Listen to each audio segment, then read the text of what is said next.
Assalamualaikum warahmatullahi wabarakatuh. Waalaikumsalam warahmatullahi wabarakatuh. Bismillahirrahmanirrahim. Alhamdulillahi rabbil alamin.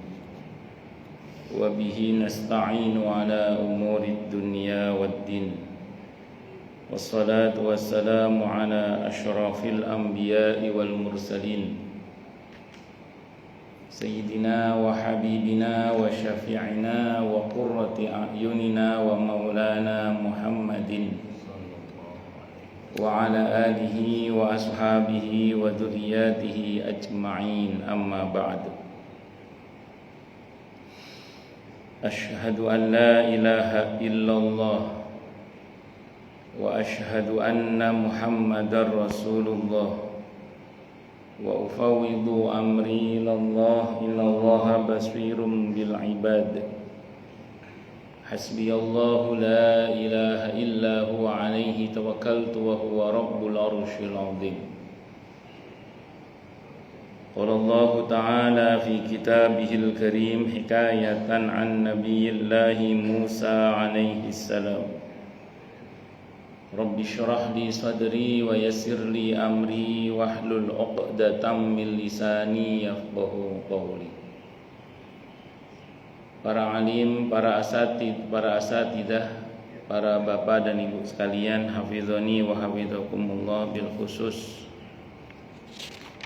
segenap pengurus Masjid Baitur Rahim Villa Taman Kartini yang semoga pengurusnya dan jamaahnya selalu dalam naungan rahmat, barokah, perlindungan serta bimbingan Allah Subhanahu wa taala. Amin, Allahumma amin.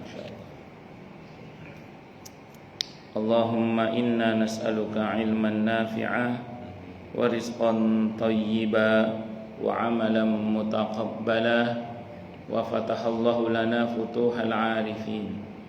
Allahumma inna na'udzu bika min ilmin la yanfa' wa amalin la yurfa' wa qalbin la yakhsha' wa du'a la yusma'. Allahumma ati anfusana taqwaha wa zakkiha anta khairu man zakkaha anta waliyuha wa maulaha. Amin, Allahumma amin, insyaallah. Masih melanjutkan kajian kita Sababun Nuzul Surah Al-Ma'arij,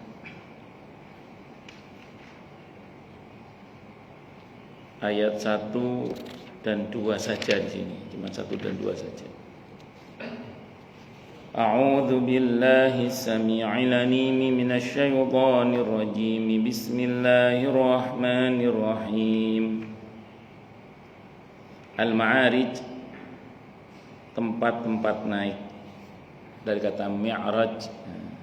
Mi'raj itu isim alat, jadi tangga yang naik gitu. Jadi tangga yang naik namanya mi'raj. Cuman beda sama dengan mis'ad. Jadi ada aroja, ada so'ada. Kalau aroja itu naiknya begini, miring. Aroja itu. Mi'raj tangga naik tapi miring gini tangganya. Kalau so'ada itu begini. So'ada itu. Nabi itu mi'raj. Berarti perjalanannya itu gitu. Konon katanya kalau naik itu ringan tuh kalau begini, jadi bukan begini. Makanya gambaran orang neraka ketika naik ingin keluar dari neraka itu pakai kata so'ada, sulit maksudnya, enggak sulit. Naik kalau begini itu sulit, tapi kalau begini kan gampang. Orang neraka, orang-orang neraka di Al-Quran gambarkan ketika mereka mau keluar dari neraka itu digambarkan pakai kata so'ada. Jalan naiknya tegak lurus gitu. Kayak orang naik itu memanjat pohon jambe pas 17-an nomor 1. Dan memang ahli neraka tidak bisa keluar dari neraka. Jadi la tanfuduna illa bisultan. Tidak. Jadi sebetapapun berusaha, kata Allah, fangfudu la tanfuduna illa bisultan. Tidak akan bisa kamu keluar dari neraka itu sama, kecuali dengan sultan, yaitu pertolongan Allah Subhanahu wa taala. atau kekuasaan Allah Subhanahu wa taala. Atau dengan ada yang menerjemahkan itu ilmu pengetahuan. Allah. Sa'ala sa'ilun bi'adzabin waqi' lil kafirina laisa lahu dafi'. Seseorang peminta telah meminta kedatangan azab yang bakal terjadi untuk orang-orang kafir yang tidak senang pun, yang tidak seorang pun dapat menolaknya. Dalam satu riwayat dikemukakan bahwa firman Allah, sa'ala sa'ilun bi'adzabi waqi', seseorang peminta telah meminta kedatangan azab yang bakal terjadi. Turun berkenaan dengan An-Nadir bin Al-Haris yang berkata dengan sinis, ya Allah, sekiranya ucapan Muhammad untuk mengutamakan Ali lebih daripada kami itu benar-benar darimu, turunkanlah kepada kami hujan batu dari langit. Diriwayatkan oleh An-Nasa'i dan Ibnu Abi Hatim yang bersumber dari Ibnu Abbas radhiyallahu anhu. Dalam riwayat yang lain dikemukakan bahwa ayat ini Al-Ma'arij ayat 1 turun di Mekah berkenaan dengan An-Nadir bin Al-Haris yang berkata dengan sinis, ya Allah, jika betul Al-Quran ini dialah yang benar dari sisi Engkau, maka hujanilah kami dengan batu dari langit. Perkataan An-Nadir ini termaktub pula dalam surah Al-Anfal ayat 32. Hujan batu sebagai adab dari Allah itu pun diturunkan pada perang Badar. Ini diriwayat yang pertama tadi diriwayatkan oleh An-Nasa'i dan Ibnu Abi Hatim yang bersumber dari Ibnu Abbas radhiyallahu anhu. Kalau yang kedua ini diriwayatkan oleh Ibnu Abi Hatim juga yang bersumber dari As-Suddi radhiyallahu anhu. Dalam riwayat yang lain dikemukakan ketika ayat Al-Ma'arij ayat 1 turun, orang-orang bertanya kepada siapa azab tersebut diturunkan, maka Allah menurunkan ayat selanjutnya di Al-Ma'arij ayat 2 yang menegaskan bahwa azab tersebut diturunkan kepada kaum kafir. Diriwayatkan oleh Ibnul Mundir yang bersumber dari Al-Hasan. Minta adab kok nyebut ya Allah, berarti dia beriman dong. Ya, dulu sebelum diutusnya Rasulullah Muhammad sallallahu alaihi wasallam, orang-orang kafir Quraisy itu ya percaya kepada Allah. Cuman mereka juga menuhankan selain Allah. Karena mereka meyakini ya, berhala-berhala itu sebagai perantara yang akan menyampaikan dia kepada Allah. Makanya ya sebelum masa Islam datang dan sampai sekarang pun orang di luar Islam di sana itu ada yang namanya Abdullah. Ya seperti ayahanda Nabi kita Muhammad SAW, beliau kan tentu sudah lahir sejak sebelum diutusnya Nabi kita Muhammad SAW, namanya ya sudah Abdullah. Terus kemudian ada tokoh munafik di Madinah itu ya namanya Abdullah bin Ubay bin Salul. Maka kalau kita kenalan dengan orang Saudi, orang Jazirah Arab bahkan keseluruhan, kenalan namanya siapa? Abdullah, itu belum tentu Muslim.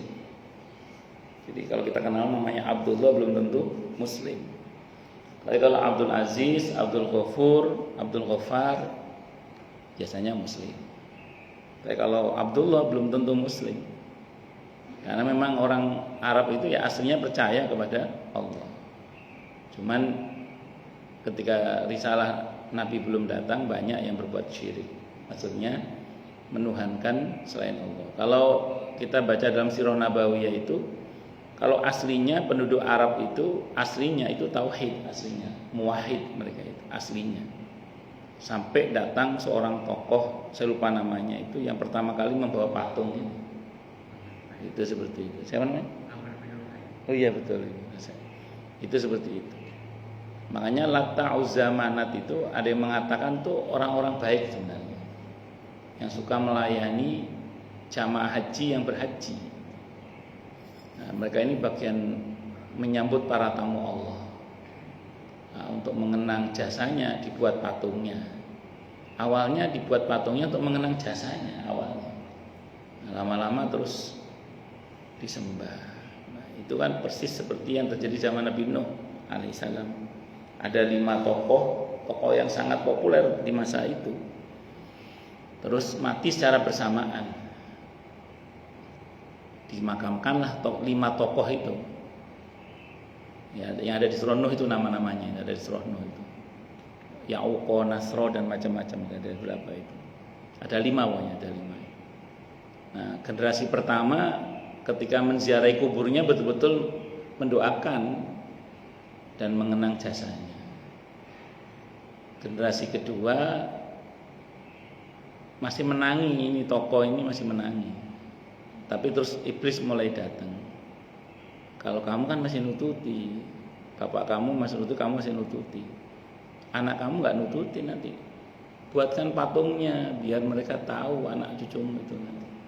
Bagaimana bentuknya tokoh-tokoh ini. Maka dibuatlah patungnya 5 tokoh itu. Sebenarnya tujuannya saat itu untuk supaya generasi muda yang akan datang itu bisa mengenali tokoh yang sangat berjasa di masa itu. Nah, generasi kedua wafat, generasi ketiga, oh ini kan kata bapak dulu tokoh itu ini. Nanti generasi berikutnya mulai lain lagi. Wah ini harus dikeramatkan nih kalau enggak. Nah, akhirnya jadi disembah. Maka Nabi Nuh itu nabi dan rasul yang pertama kali menghadapi tantangan kesyirikan, itu Nabi Nuh. Jadi sebelum Nabi Nuh, Nabi Adam, Nabi Syith, Nabi Idris itu belum mendapatkan tantangan kesyirikan. Jadi syirik itu bukan dosa paling tua, bukan. Dia dosa paling besar ya, tapi bukan dosa paling tua. Jadi dia itu baru ada di zaman Nabi Nuh alaihissalam. Nabi Nuh itu nabi dan rasul pertama yang mendapat tantangan menghadapi dakwahnya itu menghadapi kesyirikan. Jadi mereka itu ya percaya sama Allah, itu ya percaya. Tapi yang menduakan Allah, jadi menganggap ada yang patut disembah selain Allah. Itu Nabi Nuh yang pertama kali itu mendapatkan PR berhadapan dengan kesyirikan. Ya bermula dari begitu-begitu itu. Allah Akbar. Makanya kita hati-hati, jangan sampai kita terprovokasi untuk melakukan hal yang sama. Wah ini tokoh penting ini, mesti kita buat patungnya ini. Ngerinya nanti generasi keberapa itu disembah itu. Nah, atau dalam pengertian yang lain yang intinya akan membawa orang kepada perbuatan syirik itu seperti itu.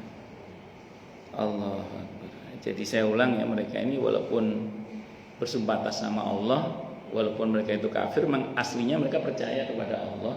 Hanya saja mereka juga menganggap ada yang selain Allah yang patut untuk disembah, walaupun alasannya sebagai perantara. Nah, terus kemudian yang kedua yang tidak kalah pentingnya lagi adalah sejak zaman nabi-nabi sebelumnya orang-orang kafir itu memang begitu. Kan di antara tugas nabi itu memberi kabar gembira dan memberikan ancaman. Jadi basyiro wa nadhiro.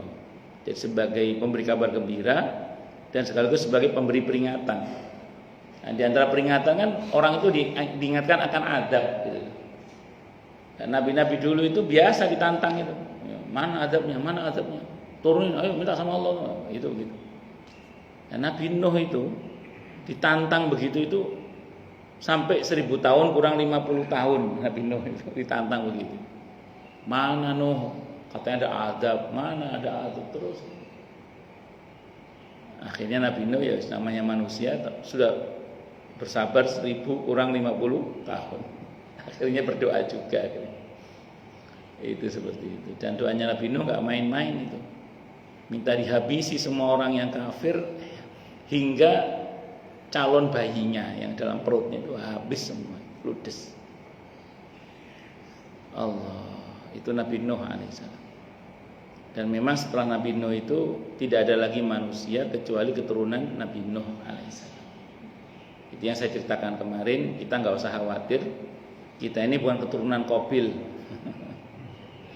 Karena dalam Qisasul Anbiya Ibnu Katsir menyebutkan riwayat bahwa Nabi Adam itu yang melanjutkan keturunannya itu adalah Nabi Syis alaihissalam. Nabi Syis, selain Nabi Syis tidak melanjutkan keturunan. Jadi Qabil tidak melanjutkan keturunan. Kita ini keturunan Nabi Syis alaihissalam. Nah setelah Nabi Nuh alaihissalam, jadi kita nggak usah khawatir kita bukan keturunan Kan'an karena Kan'an mati. Jadi kita bukan keturunan Kan'an karena Kan'an apa? Mati. Jadi ini keturunan Nabi Nuh alaihissalam. Nah, para ulama mengatakan Nabi Nuh itu Adam kedua. Nabi Nuh itu Adam kedua. Setelah Nabi Nuh tidak ada lagi keturunan kecuali keturunan Nabi Nuh alaihissalam. Itu yang saya sering sampaikan di sini bahwa kata para ulama di tubuh kita itu mengalir darah orang-orang yang mulia. Itulah kenapa semua kita punya hak menjadi orang yang mulia.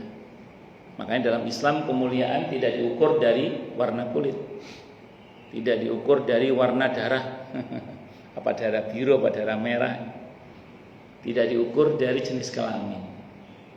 Tapi kemuliaan diukur dari takwa. Inna akramakum indallahi atqakum. Semoga kita semua minal muttaqin, bahkan lil muttaqina imama. Amin. Allahumma amin insyaallah. Itu diantaranya. Nah ini orang ini di zaman Nabi juga nantang adab. Cuman Allah memang sudah berjanji kepada nabinya tidak akan turun adab selama di tengah-tengah mereka, di tengah-tengah masyarakat itu masih ada Nabi kita Muhammad sallallahu alaihi wasallam. Sebentar.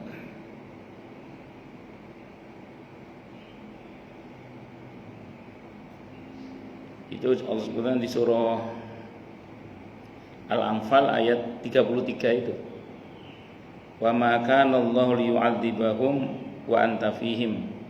Wa ma kana Allahu mu'adzibahum wa hum yastaghfirun. Jadi Allah tidak akan mengadab mereka selagi engkau wahai Nabi masih berada di tengah-tengah mereka.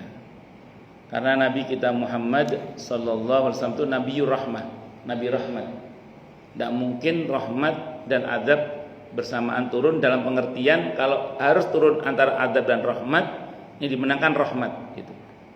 Jadi kalau harus turun antara adab dan rahmat, ini dimenangkan rahmat. Maka selama masih ada Nabi kita Muhammad sallallahu alaihi wasallam, adab tidak akan turun. Kemudian yang kedua, Allah tidak akan mengadab mereka selagi mereka masih mau beristighfar. Nah kita ini seberat apapun masalah kita, asal kita masih bersolawat untuk Nabi kita Muhammad SAW dan beristighfar, artinya kita sambung kepada Allah dan Rasulnya Muhammad SAW, menegakkan sunnahnya, itu kan kata para ulama itu sama dengan menghadirkan Rasulullah dalam kehidupan kita. Jadi kita bersolawat, kita tegakkan sunnahnya, bahkan kita dakwahkan sunnahnya.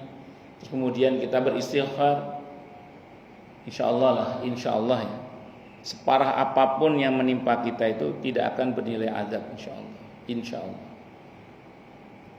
Terus kemudian yang tidak kalah pentingnya lagi adalah ada ayat yang lain yang menyebutkan ma yaf'alullahu bi'adzabikum in syakartum wa amantum.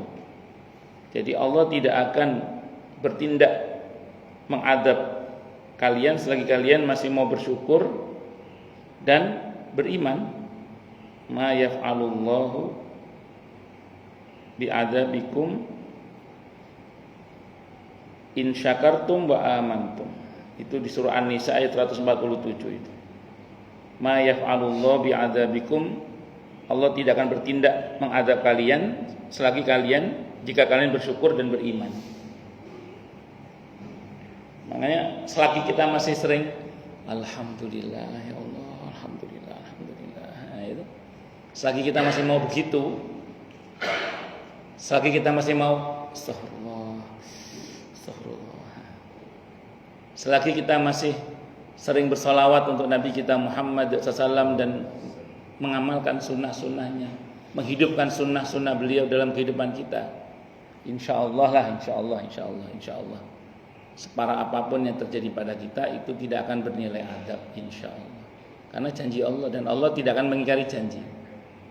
Nah ini Ustaz tadi disebutkan dalam penjelasan riwayat tadi, mereka diadab dengan perang Badar, yaitu konsekuensi. Jadi diadab dengan perang Badar. Tapi itu bukan dalam pengertian adab sebagaimana nabi-nabi sebelumnya. Maksudnya mereka memang dihajar di saat perang di perang Badar dalam hal ini. Jadi itu bukan adab sebagaimana adab para nabi sebelumnya, karena adab para nabi sebelumnya itu menghabiskan sifatnya. Kalau ini kan tidak menghabiskan, karena beberapa kan masih hidup bahkan jadi tawanan, bahkan akhirnya masuk Islam, termasuk paman Nabi sahabat Abbas radhiyallahu anhu. Sahabat Abbas itu saat perang berada di pihak kafir Quraisy. Nah, jadi kalau itu adab yang sungguh-sungguh kayak para nabi sebelumnya itu harusnya menghabiskan, habis semua harusnya. Tapi nyatanya tidak dihabisi oleh Allah semuanya, bahkan beberapa masih hidup jadi tawanan kan?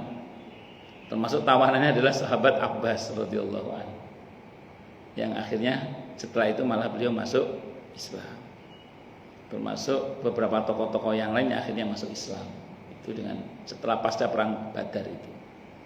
Jadi enggak habis semuanya. Jadi kalaupun itu disebut dengan adab, maksudnya itu ya pukulan keras buat mereka. Karena kalau karakter adab itu menghabiskan. Ketika kaum Ad, kaum Samud dihajar oleh Allah, habis itu mereka. Masuk kaum Sodom, kaumnya Nabi Lut, ketika diadab pun habis. Ini kan nggak habis, berarti kan bukan adab yang sebagaimana. Jadi ini adab di sini pengertiannya semacam pukulan keras bagi orang-orang kafir saat itu. Makanya Allah di ayat yang lain di surah Ali Imran ayat 140 itu menyebut kekalahan di perang Badar itu sebagai luka, Jadi sebagai di surah Ali Imran ayat 140 itu.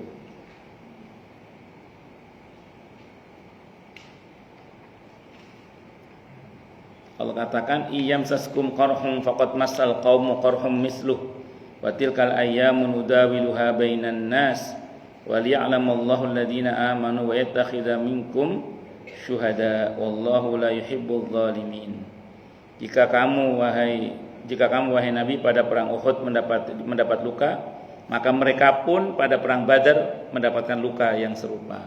Jadi kekalahan dalam perang Badar itu disebut sebagai luka, sebagaimana di perang Uhud Nabi juga mengalami kekalahan yang Allah sebut sebagai luka tadi. Jadi bukan adab yang sesungguhnya yang menghabiskan itu. Tapi menarik dalam ayat itu Allah katakan wa tilkal ayyamu nudawiluha bainan nas. Itulah hari-hari di mana kejayaan dan kejatuhan itu dipergilirkan oleh Allah Subhanahu wa taala. Jadi ada masa di mana manusia itu ya menang, kadang ya kalah, kadang ya untung, kadang ya rugi. Dan itu berlaku bagi Nabi juga. Supaya Nabi itu tidak dituhankan. Itu seperti itu. Allahu Akbar. Dengan kata lain, kita jangan seperti mereka orang-orang kafir ini yang nantang-nantang adab lah. Nah, saya itu sering ada kawan-kawan di medsos itu kadang, ya Allah turunkanlah adab kepada pejabat-pejabat yang pejabat. Saya sering negur gini, jangan adab lah, saya bilang itu. Kalau adab ngerinya kita kena juga, saya bilang. Tapi ya Allah hentikan kezaliman mereka, hancurkanlah mereka, tidak apa-apa. Jadi penggunaan katanya itu jangan pilihannya jangan adab gitu maksud saya itu. Karena ngerinya kalau adab turun itu kita kena juga ngerinya gitu.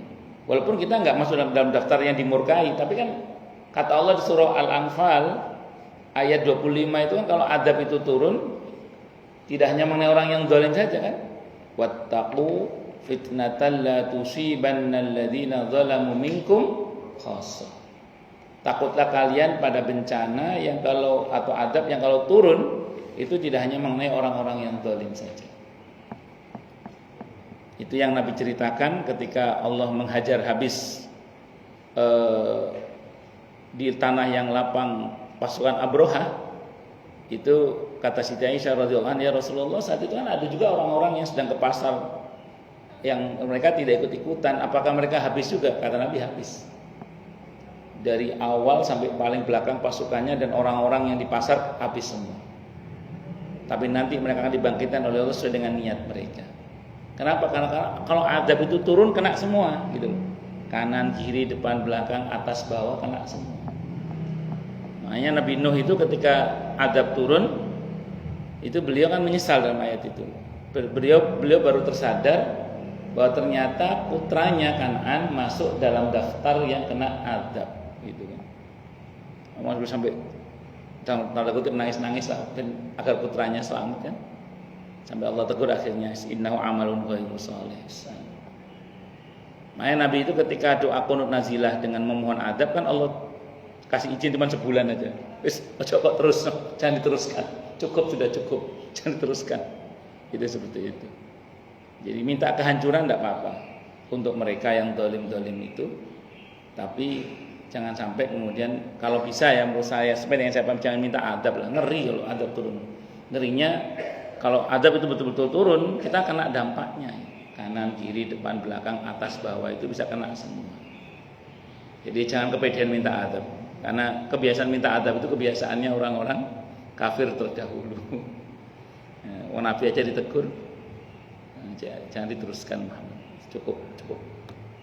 Itu seperti itu. Jadi yang betul itu yang kita mintakan adalah kalau kita memang tidak bisa mendoakan untuk mereka hidayah karena saking keselnya, mintakanlah kehancuran.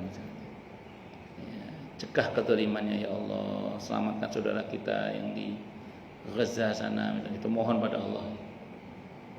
Itu seperti itu. Lanjut. Berikutnya surah Al-Jin. Sababun nuzul surah Al-Jin ayat 1. A'udzu billahi samii'il 'aliim minasyaitonir rajim. Bismillahirrahmanirrahim. Qul uhiya ilayya annahu istama'a nafarun minal jinni faqalu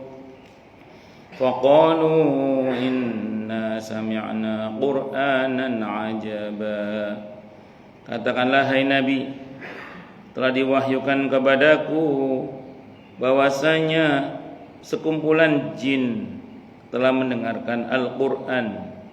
Lalu mereka berkata, sesungguhnya kami telah mendengar Al-Qur'an yang menakjubkan. Jadi kalau Nabi membaca Al-Quran, yang mendengar tidak hanya manusia, bahkan bangsa jin pun juga ikut mendengarkan. Bahkan ketika Nabi sholat, itu yang bermakmum kepada beliau tidak hanya bangsa manusia, tapi juga bangsa jin. Sebagaimana nanti Allah sebutkan dalam surah Al-Jin ini juga. Itu. Makanya kalau kita ngaji begini ini bisa jadi yang nggak kelihatan lebih banyak daripada yang kelihatan. Ini yang kelihatan aja segini, ini yang kelihatan. Yang nggak kelihatan bisa jadi lebih banyak. Dan yang kelihatan belum tentu semuanya manusia. Jadi yang kelihatan pun belum tentu semuanya manusia, termasuk yang online. Allahu Akbar. Jadi seringkali kalau kita berbuat baik itu yang ikut gabung bersama kita belum tentu hanya bangsa manusia. Jadi bangsa di luar manusia pun kadang ikut nimbrung. Itu baik dalam kebaikan maupun keburukan. Cuman kalau kebaikan insya Allah, kalau jin ya jin muslim, kalau malaikat rahmat. Nah, kalau keburukan yang gabung, kalau nggak jin fasik ya jin kafir. Kalau malaikat adab. Ngerinya begitu aja sih. Kalau dari Sahih Muslim, ini kita ngaji di masjid ini. Semoga Allah terima ngaji kita ini, amin Allahumma amin insyaallah. Ini malaikat rahmat sampai tembus langit pertama, menyertai kita ini, insyaallah. Dan nanti setelah kita ngaji mereka pulang. Dalam hadis Sahih Muslim, Allah bertanya, dan Allah bertanya bukan berarti Allah tidak tahu, ini hanya bahasa administrasi. Dari mana kalian, kata Allah. Dan satu riwayat sebutkan dari menghadiri majelis dzikir. Di hadis yang lain dari menghadiri majelis ilmu. Para ulama tidak mempertentangkan dua riwayat itu karena majelis ilmu termasuk majelis zikir. Maka kemudian Allah bertanya pada mereka, apa yang mereka mau? Surgamu ya Allah. Apa mereka pernah melihat surga? Belum pernah ya Allah. Kalau melihat bagaimana? Wah, lebih rajin lagi ngajinya itu. Ini mafhum riwayat ya, di hadisnya nggak gitu amat, tapi memang menunjukkan begitu maknanya kira-kira. Ini mafhum riwayat. Apa yang mereka harapkan lagi? Selamat dari siksa neraka-Mu ya Allah. Apa mereka pernah melihat neraka? Tidak pernah ya Allah. Kalau melihat bagaimana? Wah, lebih rajin lagi kata malaikat. Apalagi mereka berharap berjumpa denganmu wahai Allah. Apa mereka pernah melihat saya? Pernah melihat aku? Tidak ya Allah, belum pernah ya Allah. Kalau melihat, wah lebih rajin lagi ya Allah. Ya wis, kalau bahasa kita ya, untuk mereka yang mereka harapkan itu. Nah, itu menarik, dalam riwayat itu ada malaikat yang ngomong. Mohon maaf kalau bahasa kita ya. Ini ada satu orang ya Allah duduk bersama dengan mereka tapi tidak termasuk golongan mereka. Maksudnya itu ngaji tapi tidur gitu loh maksudnya. Masuk enggak ini ya Allah? Kata Allah, tidak kecewa siapapun yang duduk bersama dengan mereka. Masya Allah. Pokoknya masuk juga. Ya, kalau ngantuk mending tidur di majelis taklim ya. Allahu Akbar. Nah, ini hadisnya Sahih Muslim atau kamakal. Nah, di masjid ada majelis ilmu, insya Allah doa mustajabah. Kadang batin Allah ijabah, kadang batin. Nah, saya itu sering kalau pas kajian di masjid ada hujan deras gitu. Saya bilang ke jamaah sambil ngaji sambil batin ya doa-doa yang baik-baik. Jadi beberapa kok yang mustajabah dengan izin Allah. Allahu Akbar. Jadi saya ulang ya. Karena kita kalau ke masjid, kalau dalam hadis qudsi, ada dalam hadis itu saya baca itu kan semua rumah itu milik Allah. Semua rumah itu milik Allah. Tapi yang Allah sebut rumahnya itu hanya masjid. Saya ulang ya, semua rumah itu milik Allah. Tapi yang Allah sebut sebagai rumahnya itu cuma masjid. Makanya orang yang datang ke masjid tentu untuk sholat, tidak untuk nunggu sandal, itu itu adalah tamu Allah. Dan sepatutnya tuan rumah menyambut tamunya. Makanya salah satu tempat yang mustajabah itu ya masjid gitu. Karena memang itu sebaik-baik tempat di muka bumi kata Allah adalah masjidnya. Allahu Akbar. Semakin sering ke masjid, semakin Allah mengenali kita secara khusus. Sebagaimana kalau ada orang sering datang ke rumah kita kan kita kenal. Maka orang kalau sering datang ke rumah Allah, Allah akan mengenalinya secara khusus. Karena kita nggak datang ke rumahnya pun Allah kenal kita, Allah tahu hambanya. Tapi kalau kita sering datang, Allah akan mengenal kita secara khusus. Allah akan mengenal kita secara khusus. Allah akan mengenali kita dengan rahmatnya, dengan ampunannya, dengan keberkahannya, dengan pertolongannya. Dan yang mengenal kita di rumah Allah ini tidak hanya Allah, tapi orang-orang yang sering datang ke masjid. Makanya kan kita ini kalau ada orang yang lama nggak kelihatan di masjid kan, padahal dulunya sering, itu masih kita nanya kan, loh mana sih bapak ini? Kok nggak pernah ke masjid untuk main pingpong lagi? Oh ternyata tim pingpong masjid Baitur Rahim. Misalnya, pasti ditanyakan itu. Maka yang datang ke masjid tidak hanya manusia, tapi bangsa jin juga. Yang datang ke masjid tidak hanya bangsa jin, tapi termasuk malaikat-malaikat. Maka bangsa jin muslim yang sering ke masjid, bangsa malaikat yang sering ke masjid itu juga mengenali kita, gitu loh. Karena kita sering ke masjid, mereka yang sering ke masjid kenal kita. Kalau kita nggak kelihatan, bangsa jin, bangsa malaikat juga bertanya, mana sih bapak ini kok nggak kelihatan? Oh sakit. Kalau kita dengar saudara kita sakit, dijenguk nggak?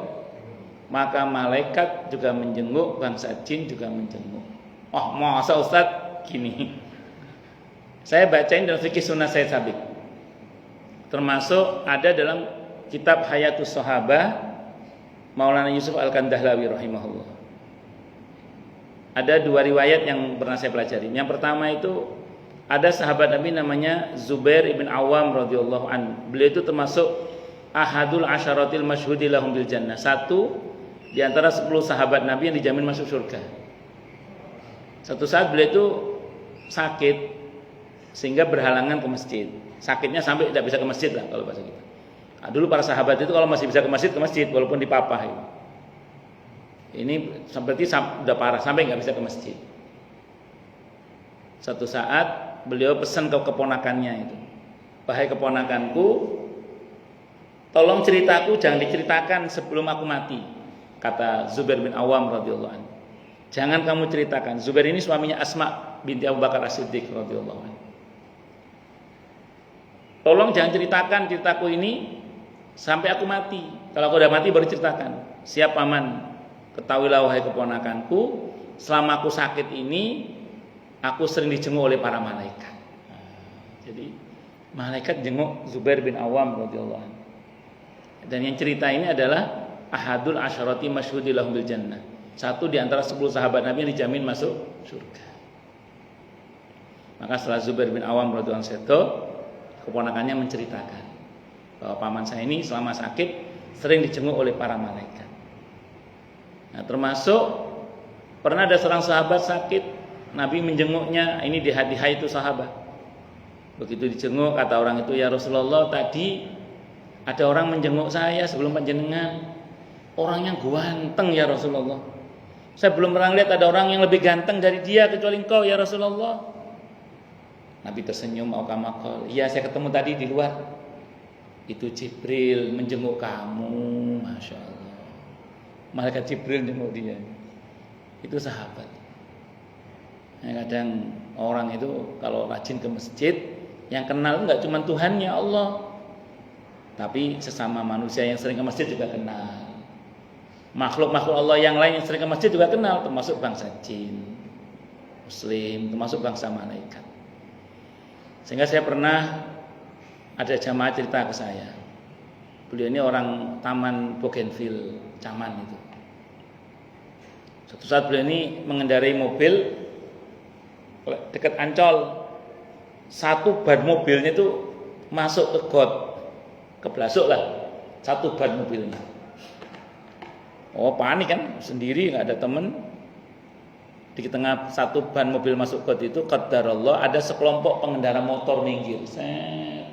Kenapa Bu? Ibu-ibu ini ditanya. Beliau ahli masjid, ahli taklim dia orangnya. Iya Pak, ini mobil bannya masuk got keblasuk lah. Dibuang tuh sama pengendara motor, diangkat, nggak tahu ceritanya bareng-bareng lah pokoknya. Bu, apa caranya? Akhirnya bisa lah, dengan izin Allah bisa. Nah, ibu ini masuk ke mobil, ngambil tas, mau ngambil uang, mau bilang terima kasih. Nah, masuk ke mobil, keluar itu udah pada hilang itu pengendara motornya itu. Terus nanya ke saya, siapa itu Ustaz ya? Ya mungkin manusia, saya bilang itu. Tapi juga mungkin bukan manusia, saya bilang. Ya mungkin itu orang-orang yang ibu kenal di masjid mungkin. Jadi hamba-hamba Allah yang ibu kenal di masjid, yang selama ini nggak kelihatan tapi dia mengenali ibu.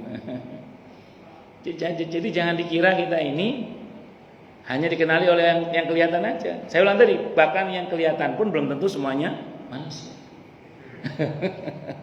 Karena malaikat, jin bisa menyerupai manusia. Ini bukan takhayul, karena akidah kita begitu. Gitu. Cuman tetap aromanya manusia sama aromanya yang bukan manusia itu beda, aromanya beda. Sama-sama Pak Batnya, yang satu Pak Bat asli sama Pak Bat samaran itu beda. Itu seperti itu. Oh lanjut. Cuman kalau malaikat ciri khasnya walaupun nyamar sekalipun tidak makan dan tidak minum, itu malaikat. Jadi nanti kalau kita ada makan-makan, kok ikut makan berarti bukan malaikat. Tapi nggak ikut makan, nah itu jangan-jangan malaikat, jangan. Ya kalau malaikat rahmat alhamdulillah, yang ngeri itu kalau malaikat maut itu aja. Nah demikian juga kalau kita sering datang di majelis ilmu begini, tidak hanya ke masjid tapi menghadiri majelis ilmu, majelis zikir seperti ini. Ini dalam hadis Bukhari Muslim bahkan Allah menyebutkan, hambaku menyebutku dalam kesendiriannya, maka aku akan menyebutnya dalam kesendirianku. Hambaku menyebutku di keramaian, maka aku akan sebut dia di keramaian yang lebih baik dari keramaian dia. Saya ulangi, semoga ngaji kita diterima oleh Allah ini. Amin Allahumma. Maka saat ini juga insya Allah nama kita sedang dibangga-banggakan oleh Allah di hadapan hamba-hambanya yang ada di sisinya.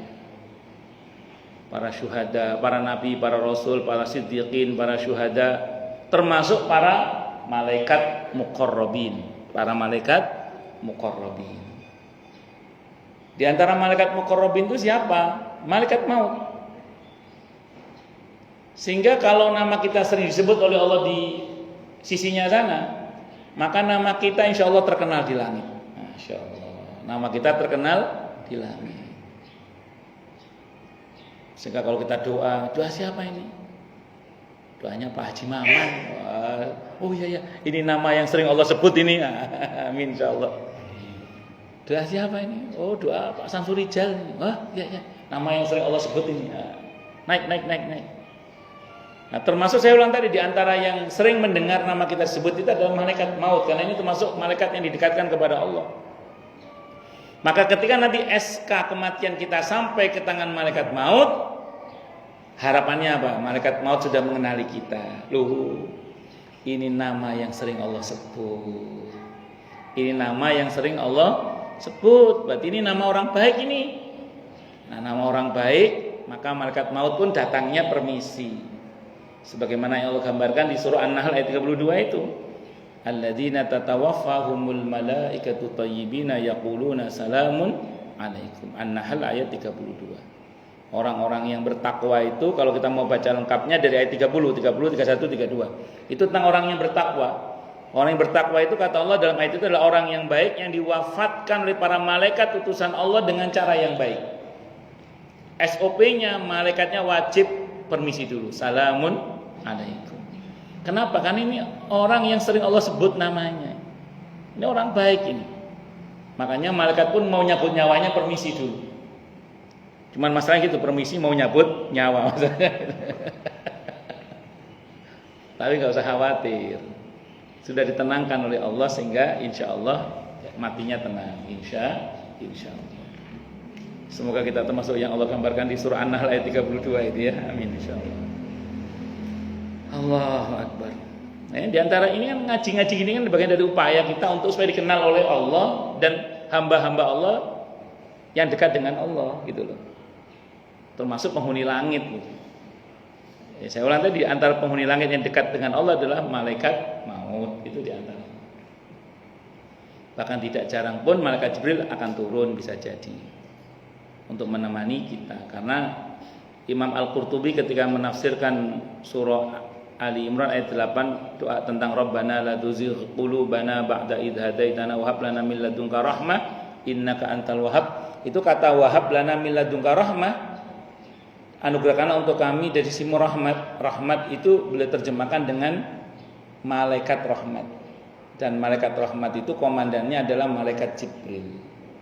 Sehingga kata Imam Al-Qurtubi, orang yang rajin baca Rabbana la tuzigh qulubana ba'da idh hadaitana wa hab lana min ladunka rahmah innaka antal wahhab, ada kans besar saat kematiannya ditemani malaikat Jibril.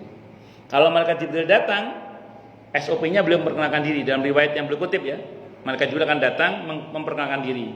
Assalamualaikum, waalaikumsalam. Ama ta'rifuni, Anda kenal saya enggak? Kata malaikat Jibril dalam riwayat Imam Al-Qurtubi itu. Kata orang yang mau mati, tidak, saya tidak kenal.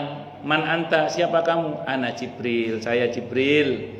Amaroni Allah, Allah suruh saya menemani Anda. Maka ketika malaikat Jibril datang, setan-setan itu pada lari semua, dihalau oleh malaikat Jibril, nggak bisa masuk. Terus kemudian ketika, karena kita dalam hadis yang sahih dari Siti Aisyah radhiyallahu anha, kalau ada orang mau mati, iblis akan mengerahkan pasukannya dari bangsa jin untuk menggelincirkan orang ini supaya su'ul khatimah. Itu kalau ada malaikat Jibril lari semua. Begitu hari H ajal datang, malaikat maut datang, ngelihat komandannya di situ, loh, Kalau bahasa kita ada komandan di sini, oh berarti orang baik ini. Ya, orang baik ya sudah dicabut dengan cara yang baik tadi. Makanya ngaji-ngaji gini, kita datang ke masjid begini ini bagian dari cara supaya kita ini dikenal di langit sana gitu.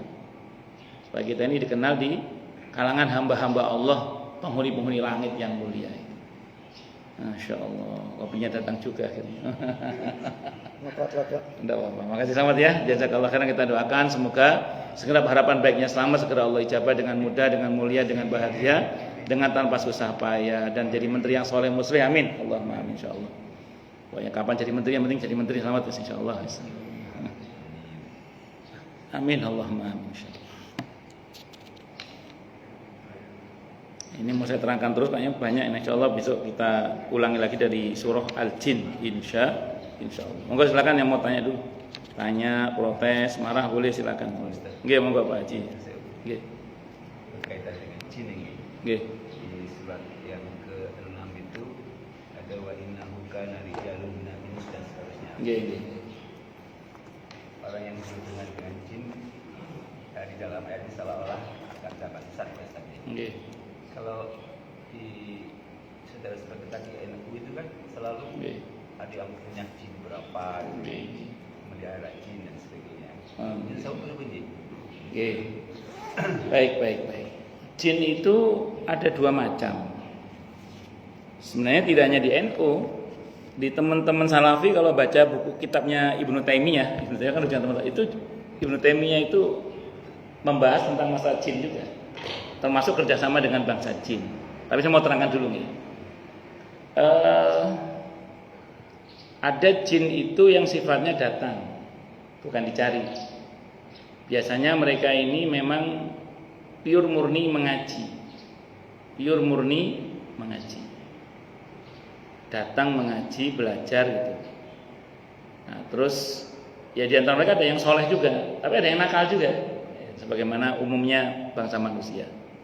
Sehingga pernah Said Alawi Al-Maliki rahimahullah, abahnya Said Muhammad Alawi Al-Maliki rahimahullah itu pernah pindahan rumah. Ketika pindahan rumah itu tiba-tiba ada sosok makhluk itu jatuh dari atas rumah, bluk. Dan semua para santri menyaksikan semua. Ditanya terus, "Kamu siapa?" "Saya bangsa jin." Kan jin itu bisa menampakkan diri kita. Sebagaimana di masa Nabi, iblis pernah minta izin pernah diperintah oleh Allah untuk menampakkan diri di depan para sahabat. Ada dialog antara Nabi dan iblis itu kan ada. Yang Sayyidina Umar kesel banget itu. Itu tak tapuk aja. Sayyidina Umar itu. Nah, dia mengatakan, "Saya bangsa jin. Saya selama ini ikut ngaji kepada Syekh.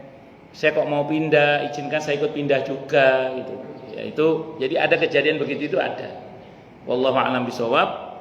Jadi kalau mereka sifatnya datang mengaji itu ya sah-sah saja. Nah, tapi saya nggak tahu ya bagaimana bentuk interaksinya ya. Wallahu a'lam bishawab. Jenengan kalau baca tentang Ibnu Taimiyah, Ibnu Taimiyah rahimahullah itu kan di penjara. Tapi anehnya beliau masih ngajar ngaji. Loh kan aneh, di penjara tapi masih ngajar ngaji di luar. Kalau bahasa kita masuk penjara tapi masih online pidato di luar, pidato di luar. Itu ada yang berkomentar dalam kitab beliau itu bangsa jin yang menyerupai beliau, ada yang mengatakan begitu, kayak semacam khaddamnya lah kalau bahasa kita, atau santrinya Ibnu Taimiyah. Ada yang mengatakan begitu. Tapi terlepas dari apapun itu, kalau untuk level kita nggih, kalau beliau saya kurang tahu lah ya, level kita aja lah. Kita ini kan tidak pernah tahu yang datang kepada kita itu jenis jin yang bagaimana. Kita susah menverifikasi ini jin muslim apa jin fasik atau jin kafir. Maka banyak para ulama yang mewanti-wanti, tidak usahlah kita ini berinteraksi secara intens dengan mereka itu. Bahwa mereka kayak saya misalnya ada yang ikut ngaji, biarin aja ikut ngaji. Kalau misalnya kayak kita sholat ada yang makmum ke kita ya biarin aja lah. Tapi kalau sudah mulai ada suara Samsurijal, saya ada yang begitu-begitu abaikan saja sudah. Nah, atau kadang sesekali ada penampakan abaikan saja sudah. Karena semakin kita peduli, semakin mereka menjadi-jadi. Nah, tapi yang pasti kalau sampai masuk ke tubuh orang, saya santri bapak masuk ke tubuh orang gitu ya, pastikan dia kalau nggak jin kafir, jin fasik. Karena Nabi membahasakan yang masuk melalui pembuluh darah manusia itu adalah setan. Nah, setan itu bisa jin fasik atau jin kafir. Kalau jin kafir itu kita bacakan Quran lari biasanya. Kalau jin fasik kita bacakan ayat kursi, pinteran dia baca ayat kursinya itu biasanya. Nah itu. Nah makanya saya ulang, kalau untuk level-level kita lah sepatutnya lah dihindari berinteraksi dengan mereka, karena kita tidak bisa menverifikasi dengan baik apakah ini jin muslim, jin kafir ataukah. Ibnu Taimiyah itu ngutip bahkan bangsa jin itu pada tingkat kesaktian tertentu itu bisa menculik manusia. Ibnu Taimiyah ngutip riwayat di masa Sayyidina Umar, ada seorang suami yang diculik oleh bangsa jin. Jadi habis sholat isya pulang, ceritanya nggak balik lagi ke rumah. Terus beliau selang berapa tahun kemudian, 4 tahun kira-kira, baru pulang. Ditanya oleh Sayyidina Umar, dari mana aja kamu ini? Istri kamu sampai mengajukan perceraian kepada saya. Diputus cerai oleh Sayyidina Umar karena nggak ada kabar tentang suami. Urip gak, mati gak jelas. Kata orang itu cerita pada Sayyidina Umar, saya diculik bangsa jin. Pulang sholat isya, saya diculik oleh bangsa jin kafir. Selang berapa waktu, 4 tahun kira-kira, sepasukan jin muslim menyerang mereka, terjadi perang dan jin kafir ini kalah. Dan mereka melihat saya, loh ini ada orang Islam ini ditawan oleh mereka, bebaskan, dibebaskan. Ya saya pulang sekarang. Jadi istilah ditawan oleh bangsa jin itu terjadi di masa Sayyidina Umar. Dan itu yang cerita Ibnu Taimiyah rahimahullah. Nah ini hati-hati. Nah, jadi jin nyulik orang itu bisa.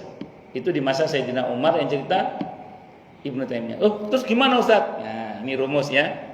Kita bicara tentang jin dan aneka makhluk itu tidak untuk takut pada mereka, tapi untuk menyadari betapa kita butuh pertolongan Allah untuk supaya diselamatkan dari godaan-godaan mereka. Wallahu a'lam bishawab. Ngoten nggih. Nggih, monggo Pak Haji. Nggih. Melanjutkan. Nggih, Pak Haji. Itu ada apa namanya? Bahwa manusia itu tidak bisa melihat. Nggih, betul. Sebaliknya jin melihat. Betul. Nah, saya lupa surat Al-A'raf. Nggih, Al-A'raf ayat 27. Nggih.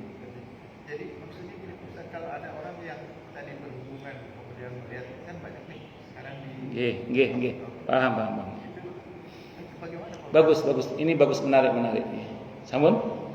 Kata para ulama termasuk Imam Madhab, Imam Syafi'i diantaranya mengatakan kalau ada orang ngomong saya melihat jin, abstain saja, nggak usah dipercaya, abstain. Jadi nggak usah ngomong, alah nggak mungkin. Tapi jangan juga ngomong mosok itu, sudah abstain saja. Jadi kita abstain, jadi nggak usah mempercayai juga nggak usah mendustakan. Tapi ada catatan, kalau dia membuat kesaksian ditolak kesaksiannya. Nah, jadi dianggap dia telah membuat cerita yang tidak bisa diverifikasi kebenarannya. Ngerinya nanti masuk dalam kategori takhayul, khurafat dan seterusnya. Makanya kesaksian orang seperti ini ditolak, kesaksiannya ditolak. Tapi sikap kita kepada orang seperti ini kita abstain saja.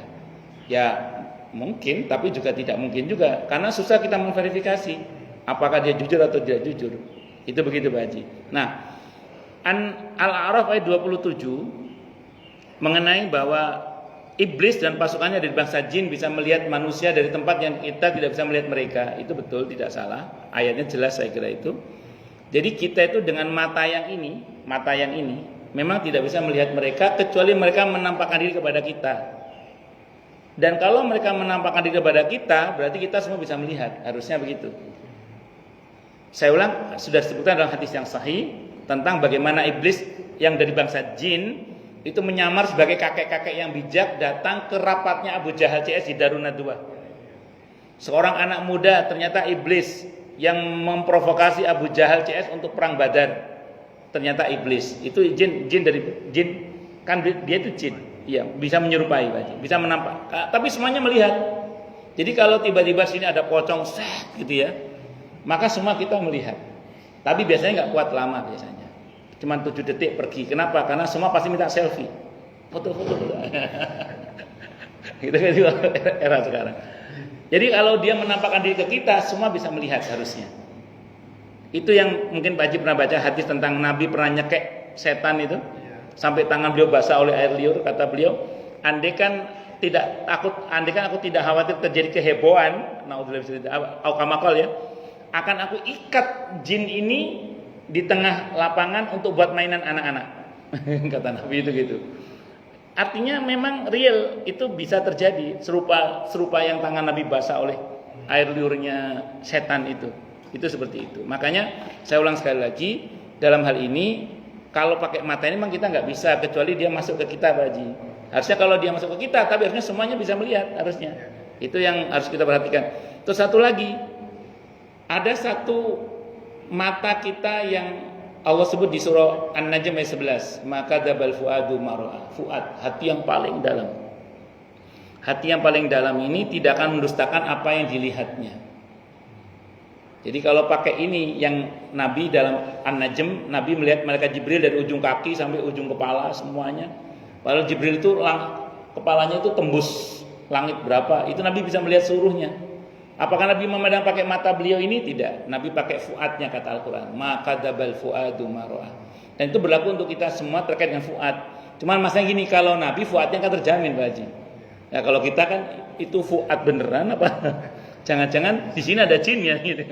Karena kan hanya jin yang bisa melihat jin, kan begitu kalau apa normalnya gitu. Makanya kalau kita sampai bisa melihat mereka yang itu bisa melihat, ada dua kemungkinan, fuad kita berfungsi atau jinnya di sini. Nah, jadi makanya untuk memverifikasi itu kalau untuk kelas kita kan susah, Pak Haji. Tapi kalau kelas Nabi terjamin lah. Kenapa? Karena Nabi kan wahyu bimbingannya. Kalau kita, ngaten Pak Haji nggih, wallahu a'lam bishawab. Nggih. Monggo Pak Alfian.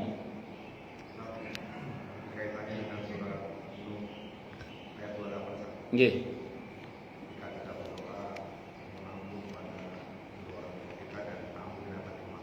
Situ ada tambahan tentang kalimat dan janganlah kau tambahkan bagi orang yang zalim itu selain kehancuran. Maksud tambahan itu seperti apa? Ya. Rabbi ighfirli wa li walidayya wa liman dakhala baitiya mu'mina wal mu'minina wal mu'minat wa la tazidiz zalimina illa tabara. Dan janganlah kau tambahkan kepada orang-orang yang zalim itu selain kehancuran. Bagus. Pertama, itulah bedanya Nabi kita Muhammad SAW dengan nabi yang lain. Nabi pernah bersabda, semua nabi punya jatah satu doa yang pasti Allah kabulkan. Dan semuanya udah diminta, kecuali saya, kata Nabi. Nabi Nuh termasuk minta kehancuran untuk kaumnya itu, yang kafir-kafir itu. Bahkan doanya lebih parah lagi dari itu, sampai yang dalam kandungan pun matikan semuanya. Itu doanya Nabi Nuh. Nabi yang lain, Nabi Hud, nabi yang lain lah, itu banyak yang sudah mendoakan itu. Kata Nabi, sudah diambil semua kecuali saya. Saya sengaja menyimpan satu doa itu untuk di akhirat nanti ketika aku berharap syafaat. Makanya syafaat nanti yang berkuasa dengan izin Allah bisa memberikan syafaatul uzma dengan izin Allah itu Nabi Muhammad SAW, termasuk untuk umat beliau. Jadi dalam konteks ayat ini kalau mau kita pahami secara utuh, mungkin ini termasuk bagian dari doa beliau yang Allah ijabah berkaitan dengan kehancuran itu. Wallahu a'lam bishawab. Tapi ini bukan karakternya Nabi kita Muhammad SAW. Tapi masing-masing Nabi dengan kemuliaannya. Karena ingat Nabi Nuh itu sudah bersabar 1000 tahun kurang 50 tahun. Jadi beliau itu sudah bersabar 1000 tahun kurang 50 tahun. Wallahu a'lam bishawab. Enggak yang lain? Jelas nggih? Atau tidak jelas semua? Cukup nggih? Kita tutup dengan hamdalah. Alhamdulillahirabbil alamin. Semoga kajian kita bisa bermanfaat, mubarakah fid dini wad dunya wal akhirah untuk kita, keluarga kita dan seluruh umat Islam semuanya, dan mudah-mudahan kita semua dijadikan oleh Allah sebagai orang-orang yang sukses dunia akhirat, selamat dunia akhirat, bahagia dunia akhirat, dan dipermudah setiap urusan kita oleh Allah fid dini wad dunya wal akhirah. Semoga Allah limpahkan hidayah selalu untuk kita, semoga Allah tingkatkan selalu hidayah untuk kita, dan semoga Allah berikan hidayah untuk siapapun yang melihat kita. Subhanakallahumma bihamdika asyhadu an la ilaha illa anta astaghfiruka wa atubu ilaik. Sallallahu alaihi Muhammad wa ala alihi wa sahbihi wasallam. Saya mohon maaf. Assalamualaikum warahmatullahi wabarakatuh.